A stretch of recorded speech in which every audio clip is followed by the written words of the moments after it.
Last time we saw each other was 4 months ago in Taipei. Yep. And since then, quite a lot has happened. I'd like to first start by talking a little bit about futures trading. So when we last spoke in Taiwan, at that time, Binance has just launched 20x around that time. Yeah. And then I remember then I asked you, will Binance ever be going higher than 20x? 20x is the current benchmark you'll be starting with. Are there any plans to go maybe higher in the future? Absolutely. So we'll see how it goes. If the system's stable enough, the risk control engines are well run. We don't have like cyclic liquidations, or we can avoid all of those tricky things on the futures exchanges, and we'll increase it. If we do run into those problems, then we may even reduce it until we get it right. And I believe your response was something along the lines of, when we feel the market is ready, we might go higher. Yeah. So recently, in these 4 months, Binance has gone to 125x now. Tell us why 125x and how has the market reacted?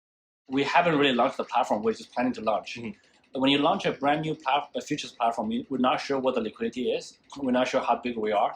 And so we want to start with a lower margin. And but Binance Futures is growing very quickly. Now the Binance Futures trading volume is actually higher than all spot combined. And Binance Futures only have one contract, which is the BTC contract. So when there's such high volume, high liquidity, then we can increase the leverage. And a lot of users ask for it because for higher leverage, your cost of trading, the amount of capital you tie up for trading is actually much smaller. So a small number of people want it, and we provide it. But I want to say that the high leverage is not for everyone. I don't recommend everyone to use it. If you're a novice trader, don't put all your funds into like a 25x leverage. So do use it with care. Great. Do you think there's any chance you go higher than 125 one day? I think nothing's never. Well, I don't really like to say never or rule out any sort of concrete possibilities. I think there's always chances for things to happen in the future. Mm-hmm. In FX, you can see 500, 1,000x leverages in traditional markets. So I think when crypto gets big enough, the liquidity is high enough, those things are definitely possible. But there's no plans right now. Great. So what new plans does Binance have in the future, new developments that you're looking forward to, and what can you tell us about? Sure. I think we pushed out a lot of new products in the last 3 or 4 months, right? So futures, fiat trading, P2P trading, etc. So I think we want to iterate on those products and to make those products better because when you first release the product, they're limited in features. I think our products are very solid, but futures we're adding more contracts, adding cross collateral, so you can use like say other things for collateral, other cryptocurrency for collateral instead of just USDT. So a lot of those features are going to come, and then we're also adding a lot more fiat support for Binance.com. So right now, in the past month or so, we added 5 different fiat pairs. So like Euro, Nigeria, NGN. Russian rubles, KZT, UAH, Ukraine. So we're going to add more fiat supports all around the world. So a lot of that will happen in the next little while. So that's kind of where we're focused on. So you mentioned these things going on in the future, and also what's been going on the last 4 months since we spoke. It seems like a crazy amount of new developments, new updates. How are you managing? Last time we spoke, you say you're not very stressed on a regular basis. How about now? Everything's still the same? Yeah, I'm not really stressed out. To be honest, I'm not doing a lot of the work myself, obviously. Yeah. So we have a very, very strong team, and we have very independent teams, and they each are super aggressive, and they're super efficient and effective. So they push out a lot of new features. My job is really just to tweet. So yeah, so I'm really not stressed. I'm not that stressed out, but there are a lot of moving parts. Mm-hmm. So there are a lot of stuff happening. So I do sometimes they do coordinate with me when they need important decisions, but most of the time they just get on their own. Yeah. Great. Let's come back to talking about Binance a little bit after. Let's talk about the topic of a little bit more of a global scale. So the president of China, Xi Jinping, I'm sure you know, mentioned last month that in a meeting and broadcast to the public that blockchain would be a core development for the country's future. Yeah. What are your thoughts on this? You have quite a strong understanding of the country, also of things going on outside of China. So what do you think about this announcement? I think that announcement is superb. Is a really strong positive signal for our industry, and the market price has reflected that. Right, so that's like 40% gain in one day.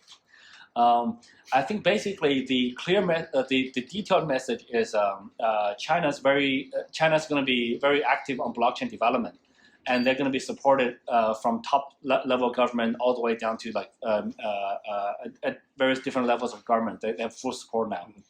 I think this is going to result in many different enterprises and different individuals and startups all getting involved in blockchain. I think understanding blockchain is the first step to understanding cryptocurrency, of course. So that's going to open up the door for many more people to understand our industry, which is a huge, huge positive. Mm-hmm. Not only that, China produces a lot of tech talent. Now a lot of those tech talent are going to understand and be involved in blockchain technologies. So I think that's really, really positive. I think also at the same time, China did not promote Bitcoin or other currencies. So we got to take that with a grain of salt. Precisely. So that leads me towards my next two questions. One is the government's been moving extremely fast since the announcement. Very heavy support towards it. Guangzhou announced a billion RMB fund towards blockchain projects, and also you yourself posted a photo of the government in Chongqing teaching the public about blockchain. Yeah. There's been an issue being discussed in mainland China right now about how there's a gap between government understanding of blockchain and there's a problem where they aren't sure which projects to fund, how to fund because of the lack of understanding towards blockchain. How do you think this problem can be solved? I think the problems will be solved through time. I think basically 2 years ago, the Chinese government issued a memo, sort of, and which is mistranslated by the Western media as China banned Bitcoin. Mm-hmm. But actually, it's perfectly legal to own Bitcoin in China all the time. So before it was, but because of that memo, it was limiting the exchanges operating in China, etc. So we left China because of that. But because of that kind of memo, which puts a negative pressure onto, or at least a negative connotation towards cryptocurrency and blockchain. There was a lack of understanding by the Chinese governments or government officials at different levels. But I think now China's very clearly want to reverse that. So now China's promoting better understanding of blockchain technologies. And after people get, there's many different courses, different seminars going on in China right now. Mm. And I think as people understand blockchain more and more, they will understand cryptocurrency more and more, and they will have better understanding. They'll deal with this issue later. And Chinese is a very aggressive learning culture, population. So I think people will learn very quickly. So I think that problem, give it 6 months or so, that problem will no longer exist. I agree, and I hope you're right. Just now you mentioned how there's a problem with misunderstanding between China and the outside world, and also vice versa. From 2017, when the exchanges were banned, but many people outside of China took it as, like you said, Bitcoin was banned, right? Now I think there's also with the announcement of Xi Jinping's announcement towards supporting blockchain, I think there's still a little bit of a misunderstanding where a lot of people seem to think China's supporting Bitcoin. Yeah. And you just mentioned, I agree, it's very, very different. So this leads me to my next question about how China is currently at the same time supporting blockchain. They're also looking to build their own, digitize their own currency with the DCEP. They've announced plans for this. Yeah. What do you think? How do you think this will impact the cryptocurrency market, specifically Bitcoin? I think overall it should be very positive for Bitcoin, even though China did not explicitly support Bitcoin. To be honest, they probably, to be very honest, in their mind, they probably want to promote their own cryptocurrency. It's going to be very similar to any altcoin project where they want to promote their own currency, right? So we are kind of like that as well. We want to promote BNB, although I am a very strong BTC advocate. But overall, I think anything that promotes this industry growth is good for Bitcoin, is good for everyone in the industry. I think the DCEP, if it's really, after I heard different versions of it, different descriptions of it. So I don't know exactly how it's going to be when it's released. So we have to wait until when it's released to see what it looks like. But I strongly believe any cryptocurrency initiative helps to grow the industry, and especially a government-backed coin. Where this, I think it's going to be 100% tied to RMB. So which, if it's relatively free-flowing, then it will act as a very strong stable coin for RMB, which will also help our industry. So I think anything that, the more stuff that's happening in the crypto space, the better. So I view this as a very strong positive. Great. Last China-related question. Sure. And this is a question that's a little bit more on the speculative rumor side, and you don't have to answer if you don't want to. Sure. There have been rumors about Binance opening up an office or entering back in Beijing somehow. Would you like to comment on this? And we don't. Yeah, I can't really comment very specifically, but we are looking at every region, every country to see if we can establish a rapport or establish relationships, and we're certainly trying that with China. So we don't have any immediate plans for opening an office. I think that's a rumor, but we'll see what happens in the future. It's not to say that we're ruling out that possibility, but we're always willing to work with every government, every country in the world. Great, thank you for answering. Yeah. Let's talk a little bit about shift the focus towards the Western side a little bit. So Facebook Libra, also this happens to be last time we talked. Everyone was talking about Libra. It was a very exciting time. Now it seems like things have gotten gone a little bit awry for Facebook. Yeah. PayPal's backed out. Uber is backing out. They're losing these nodes. What are your thoughts on China moving at this pace? And then, well, Facebook doesn't really represent the entire West, but how do you think this falling behind is going to affect the U.S. side? So my philosophy, my view is the more participation we have, the better. So I'm not against Libra. I just said that very openly. I do think that the fact that China is now very actively looking at cryptocurrency may have some part to contribute to Libra, because Libra may be putting that pressure on the chat, maybe. So I'm just speculating right now, but. The fact that China promoted this, we can see the price increase. So that's good for this industry. So I don't know any details about Libra. Everything I see about Libra is public. So I don't have any details, but I do hope that they keep pushing forward and they help pushing stable coins and pushing the industry forward, because they do have a very large reach on users. So that they're not confined to one specific country now. So they're bigger than any one country. So I really hope that they can push adoption to those 2.7 billion users. Okay, let's talk a little bit, transition towards the market a little bit. Sure. What are your current thoughts on the market? Are we in a bull run, bear run? Are we going stagnant? That's a very hard one. So I'm always bullish. So I always have a very long-term view. So I view the markets in yearly time frames. So I think if you look at like 3, 5, 10 years out, we're definitely in the bull market at any given time. So for day traders, are we in a bull market or not? That's a very tough decision. That's a very tough judgment. So different time. When you say bull market, you got to look at different time frames.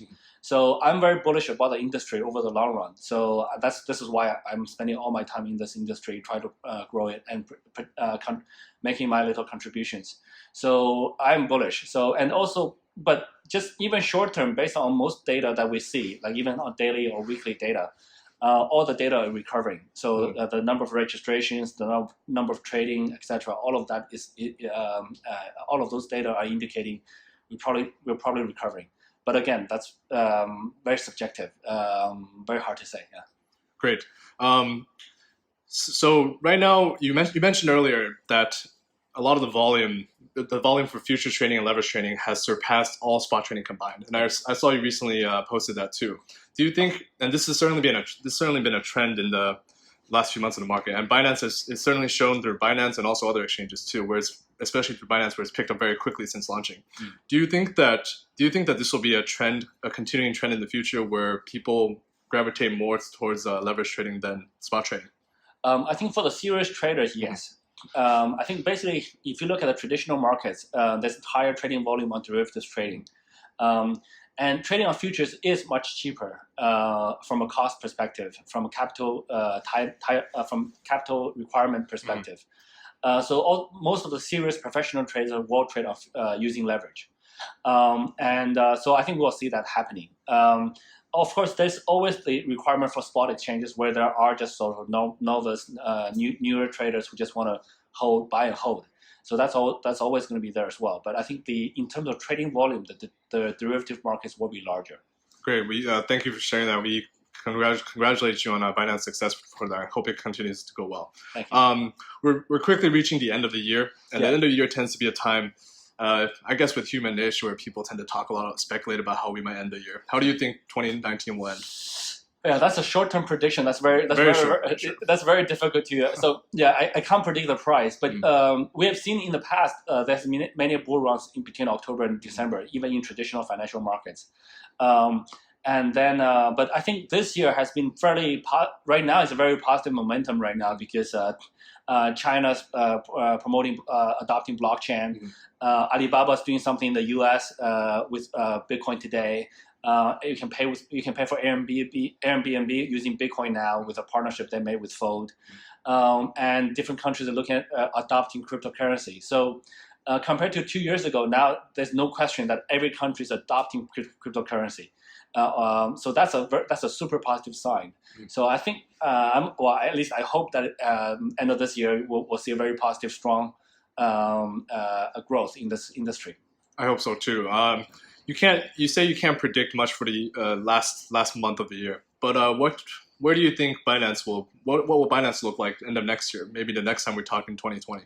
I think the next time we talk, hopefully we'll have a lot more fiat support directly, so then we can facilitate the flow directly onto Binance.com.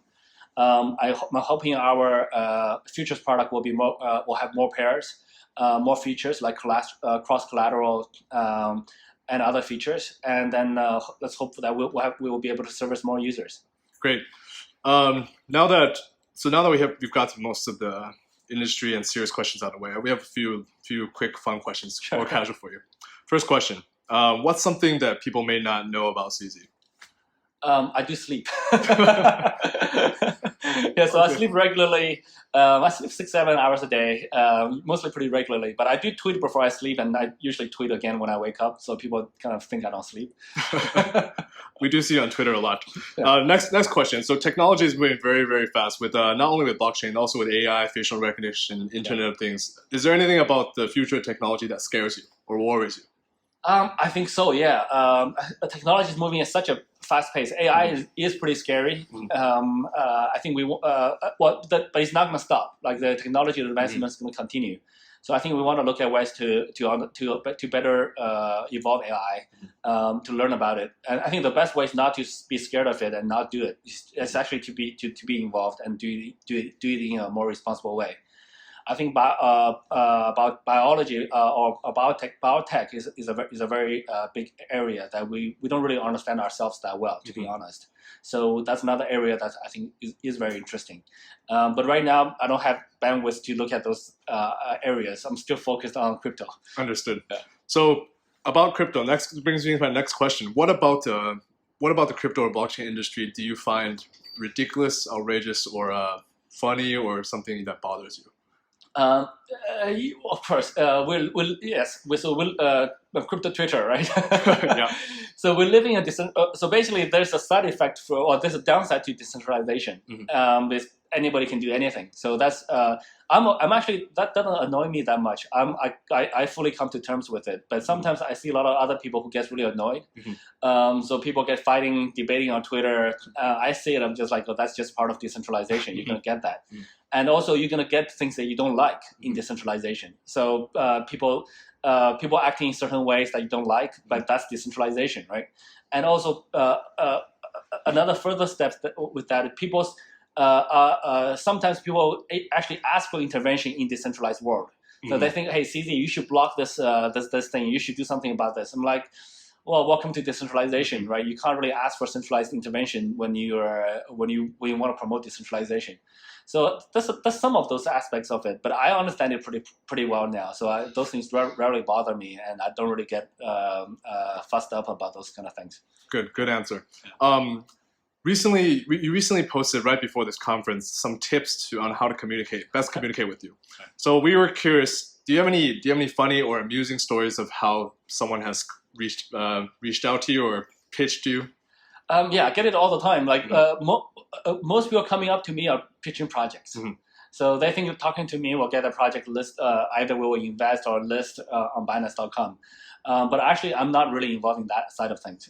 That's not my background. My background is a technology background. And for me to understand a project takes a long time. You gotta look at the white paper. You gotta look at the technology. You gotta look at the product. You got to talk to the founders. All of those things take a lot of time. So I really don't have time to spend on that, and that's not my passion. That's not my interest. We do want to help entrepreneurs and founders and grow this. This is why we have Launchpad. This is why we list coins, etc. This is why we have Binance X, Binance Labs. But we have dedicated teams doing that. So so my advice is don't pitch project. Like there's really not a whole lot of point pitching projects to me. I learn about projects slowly over time, usually after they gain traction, usually not at an early stage. But as a company or as a team, the Binance do get involved in early stage, just not me personally. Yeah. Okay, you heard it from CZ. Yeah. Last question. When the day comes and where you might maybe retire, where might you choose to go in the world and why? I do plan to retire sometime. I like Canada a lot. So I think most likely I want to retire in Vancouver. It's just the most beautiful weather, the best weather, the beautiful city, very nice people. So that's the place I want to be when I retire. So and it's a very slow-paced city. It's very relaxing. So when I retire, I probably will end up there. Hopefully. All right, great choice. CZ, thank you again for talking to us. We wish you and Binance the best, and we hope next time we talk, you guys have hit all your goals and more. Thank you so much. Thank you. Thank you for having me.